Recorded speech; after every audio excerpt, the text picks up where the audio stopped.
YouTube family. Auntie is here. I missed you guys yesterday. I'm really not trying to show cleavage. I don't know what's going on with this top. I don't know what the hell I put on. But anywho, I missed you guys yesterday. It was a busy Juneteenth weekend. If you follow me on Instagram, it's WDAS Patty. Hope you guys had a good one. I finally got to see Tom Cruise's Top Gun, and it was a good movie. Thanks so much for joining me. We got curls, we got scoop, we give out hugs. Okay, it's not cute not knowing. And now it's time to know. I'm Patty Jackson.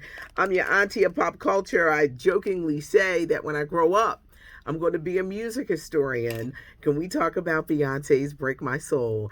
First single off the highly anticipated Renaissance Act 1. The new album from Beyonce comes out July 29th, but over the course of the past, 24 hours, she released a new song called Break My Soul. I love it because I love dance music and, some house stuff. I'm like a little hidden disco queen, but I love it. Jay-Z was one of the writers on it. She produced this with The Dream. She did sample of Big Freeda's Explode. If you think hard enough, back in 1993, there was a singer, Robin S. She had this song, Show Me Love. There's a sampling of that. I love the beat. I know a lot of people were thrown off like, what Beyonce doing? No, she's moving away from little trap era, and she's coming into this. This album, by the way, is going to be a 16-song compilation album, and you're going to get a little bit of everything. I told y'all, they said dance and country-leaning songs. She's from Texas. It's going to be a part of this album. What I love about Break My Soul, I love the lyrics. You can't break my soul. You can't tear me down. Like, I'm not going to let you, like, this is not going to happen today. And you could find the lyrics on YouTube because they got the Break My Soul and then they got the lyrics. I love what she's saying because we live in a world where people can be so unkind and want to break your soul. Some people, they feel good when they tear you down, and you got to be strong enough and love yourself enough to know, no, you're not going to break my soul. This is what we're not doing. I love the words. I love it. I think Beyonce got a hit. I know some people were saying, I understand this song. Keep listening to it. I love it. And I hope she does well with this project. What I love about Beyonce, she's always a leader. Everybody else got to catch up. Now, I am no Drake fan. You'll never see me walk around singing a Drake song. And people are going to say, why you don't like Drake? Child, y'all know I'm old. I like Biggie. But Drake's new project, it's like house and dance. And I love what Drake said. Drake said, this is the project. Y'all will catch up. Change in music always happens. But there are leaders. There are those who break away from the pack. And that is why they're different and successful. Because I'm going to tell you something. So many things are repetitive. All these damn songs start sounding alike. I just loved it because it didn't sound like anything else but Beyonce, and that's my dissertation. Let's move on to other stories. Wendy Williams, the show ended on Friday. So what did they do with the Wendy sign, the purple chair, the furniture? They threw it in the trash. They threw it in the trash. Let me repeat that. They threw it in the trash. I'm hearing so many conflicting stories that she just stays in the house. She has no plans. She needs help with reading. And, she's got that Graves' disease that she's going on. Then I hear that she left the production company of Wendy on good terms. And she's working on returning, with podcasts on iTunes. Where there's smoke, there's fire. And this fire is pointing to problems. But they threw it in the trash. Monique, she signed that deal, Netflix. I hear she got $50 million. 3 specials are coming. She's filming the new movie, The Deliverance, with Lee Daniels, where he says he's going to scare us to Jesus. Monique did a comedy show where she apologized to D.L. Hughley's family, but not him. D.L. Hughley's family, not him. Did someone tell her to do it? Was it laying on her conscience? I don't know, but she apologized to the family and not him. I don't think she was expecting the backlash that she got for tearing into him. You know, a lot of people have been riding with her for a minute, but the D.L. Hughley thing, they weren't feeling that. A lot of stars are getting stars on the Hollywood Walk of Fame.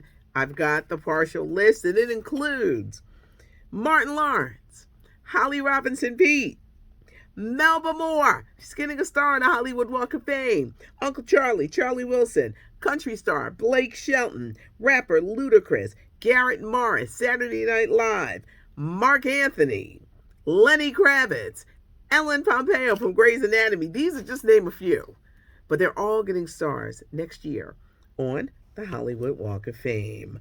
Okay, so Friday, Diddy released this song, Gotta Move On. They said he was talking about his ex, Cassie, the one he never treated right. And she was with him for 11 years. He was wasting her good years. She met another man and married him. Well, that man has kind of responded to Diddy.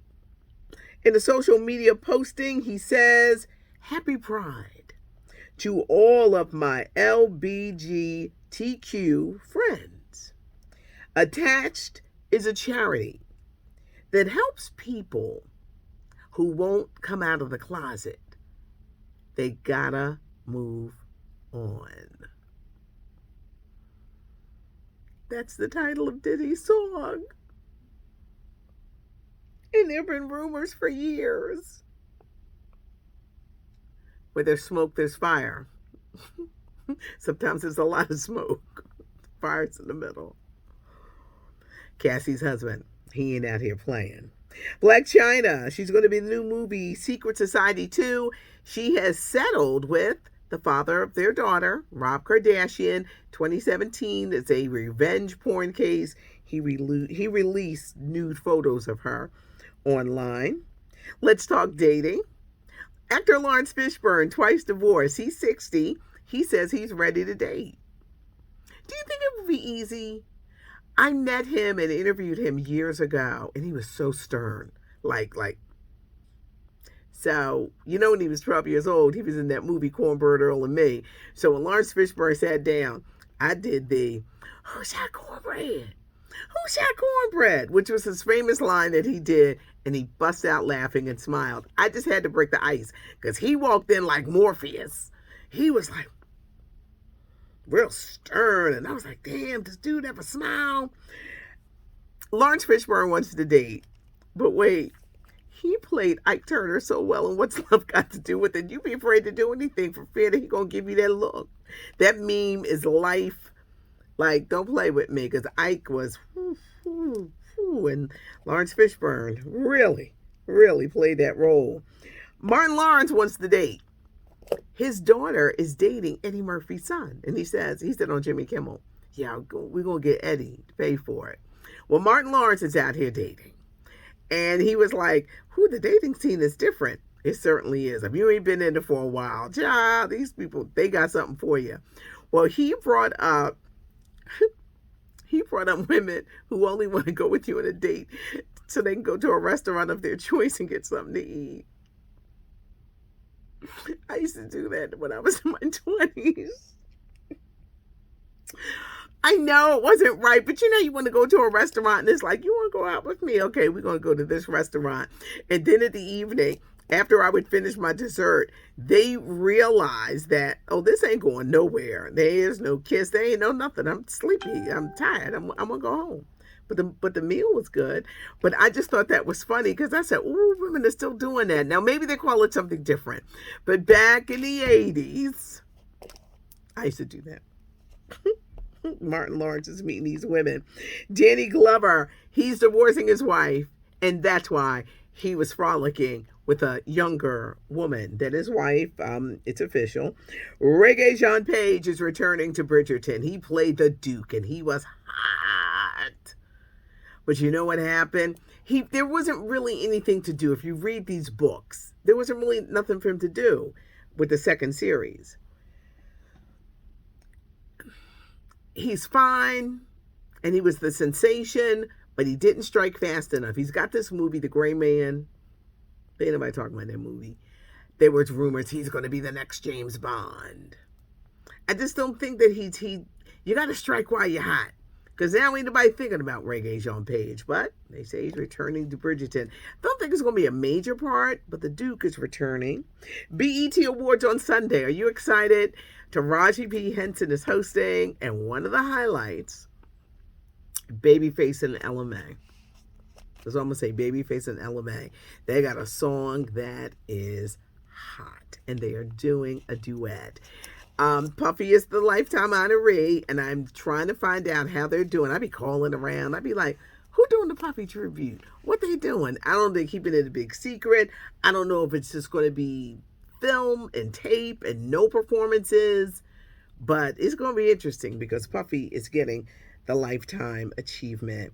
T.I. is mad with VH1. They canceled his show, The Family Hustle, which was a good show.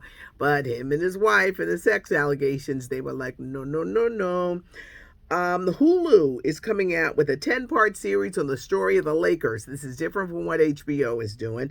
10-part docuseries. Sherry Shepherd, her new show drops September the 12th, same day as Jennifer Hudson's. Donna Summer, y'all know I love that woman. She was my favorite when I was a teenager. I wanted to be Donna Summer.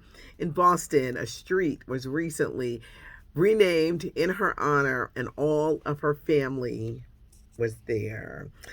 Lightyear didn't do well at the box office.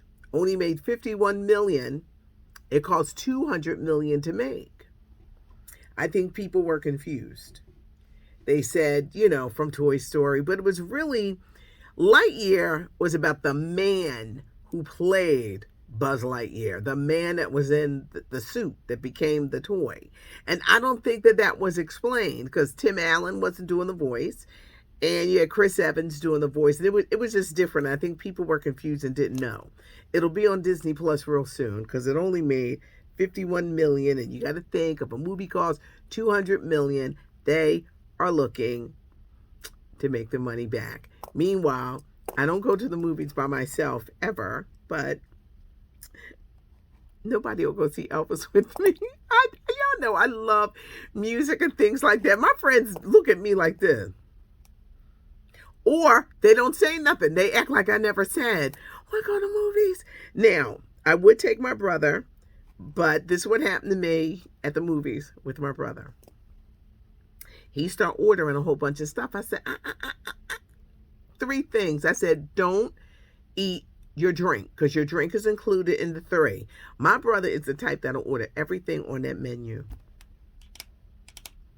I always say, you can't take, even if they're family members, you can't take people who are greedy to the movies. You can't. You can love them, but you're not ordering everything on the menu. So I'm going to see. But the new Elvis movie opens in theaters, and they really go into how he stole from black musicians for his moves and how he became Elvis and how he was getting ripped off by his manager for years. I don't know. I'm just one of them people that got this weird fascination with Elvis and just. I'm going to be a music historian when I grow up. I think that's what I want to do. It's not cute, not knowing. Thanks so much for joining me. Subscribe to the channel. Leave a comment because Auntie leaves the comments. And if you like the video, give me a nice thumbs up. It's not cute, not knowing. And now we know. It was a lot today. I'm Patty Jackson. I am your auntie of pop culture.